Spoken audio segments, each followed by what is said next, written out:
Hey guys, I'm happy that you are here. My name is Betchoy, and for today's video ay meron akong ibibigay sa inyo na update with one of our propagations ng ating mga mother plants. So currently we are being surrounded here by our plants na currently nasa outdoor setup, and then meron tayo ditong multiple pots ng ating variegated Mayoy. Ito yung ating classic Mayoy with the Aurea variegation. So meron tayo ditong 3 pots, and ito muna yung unang i-flex natin guys, yung ating pot number 1. And this is actually one of our top cuts ng ating variegated Mayoy. And just to give you an idea guys, I got this one from the previous Bangkok International Plant Show last June 2025, and it happens to be one of, I think not just one, but maybe the biggest pot of Mayoy currently available at that very moment. So nakuha natin ito from a Thai gardener at dinala natin dito sa Pilipinas. And fast forward, after 2 months guys, in the month of August, ay kinat natin yung ating napakaganda at napakalaki na Mayoy. And also to give you some information guys, there are actually 2 types of Mayoy na makikita natin sa market. This being the first, this is the compact type, the broad type. And when we say compact, yan talaga yung compact guys, meaning to say yung kanyang stem or yung ating internodal ay very short talaga yung kanilang distance, as opposed to the second klase naman or second type ng ating Mayoy, yung medyo trailing.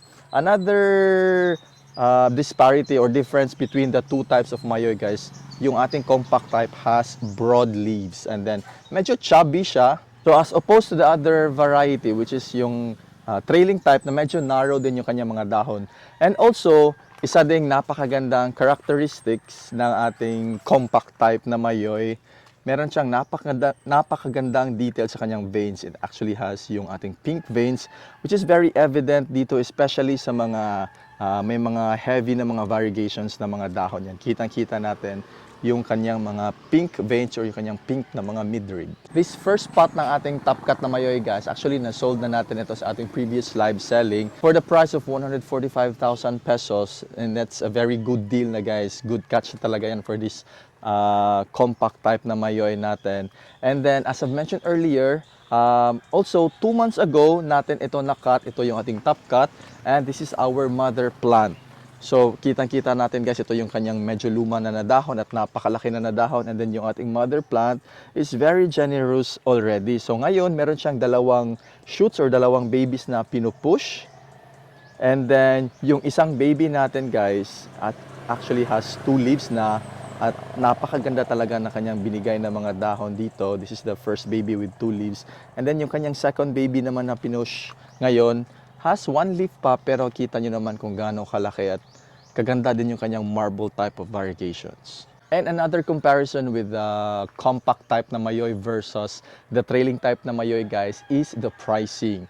Itong ating compact type, medyo slow grower siya in terms of propagating this one. Medyo challenging din siya kasi because of the very close internodal distance na nagiging mahirap talaga yung pagkakat, and there are times na talagang magsasacrifice ito ng dahon kasi nga napaka-close talaga ng kanya internodal distance, so may chance talaga na ma-affected yung ating mga dahon as opposed to the trailing type guys na medyo leggy siya, so parang easy breezy lang yung pagkakat ng trailing type na Mayoy. One big difference din na nakita natin versus yung compact Mayoy versus the trailing type Mayoy is the type of variegations that we can see. For the compact type, it's very bright yellow. Makikita natin. Unfortunately, wala lang tayo dito ng trailing type na Mayoy, but most of the time na nakikita ko ngayon sa market, for the trailing type of Mayoy, more on the green on green side yung kanyang type of variegation.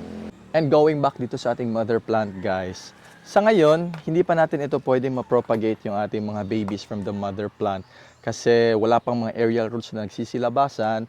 And considering guys that we've had a very big na mother plant from before at saka hinati ko lang ito, isang top cut at saka isang base plant, expected talaga natin na yung mga susunod na mga dahon ng ating mga babies ay magiging malaki na sila kaagad.